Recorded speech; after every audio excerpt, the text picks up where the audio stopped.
যেতটুকু পরিমাণে আমাদের দরকার অতটুকু পাচ্ছি না। 3 চ্যানেলটা পাবো আমি, তো এটাতে হয় না আসলে। এখন যতক্ষণই দাঁড়াইতে হবে।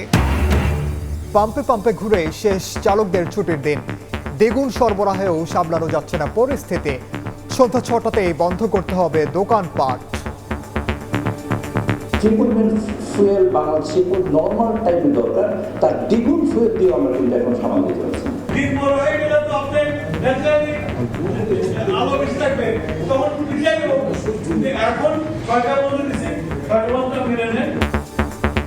নিরবচ্ছিন্ন জ্বালানি চান ব্যবসায়ীরা, প্রধানমন্ত্রীর সঙ্গে বৈঠক।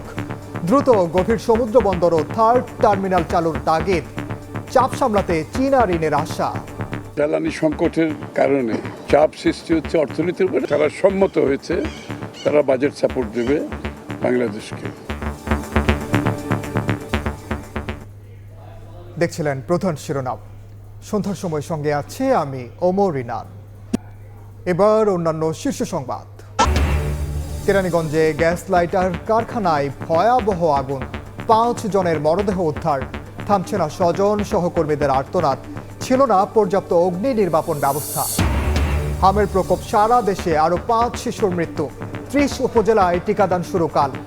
প্রথমে পাবে 6 থেকে 59 মাস বয়সীরা। উপসর্গ থাকলে দেয়া হবে ভিটামিন এ। জুলাই সনদ ইস্যুতে 11 দলের বিক্ষোভ, গণভোট বাতিলের চেষ্টা রুখে দেওয়ার হুঁশিয়ারি। সংস্কার নিয়ে বিএনপির বিরুদ্ধে মিথ্যাচারের অভিযোগ মির্জা ফখরুলের। এবং অনূর্ধ্ব 20 সাফে লাল সবুজের বিজয়কে তনুরিয়ে ফিরছেন যুবারা। দেশের জনগণকে ট্রফি উৎসর্গ ফুটবলারদের। ছাদ খোলা বাসে সংবর্ধনার প্রস্তুতি বাফুফের।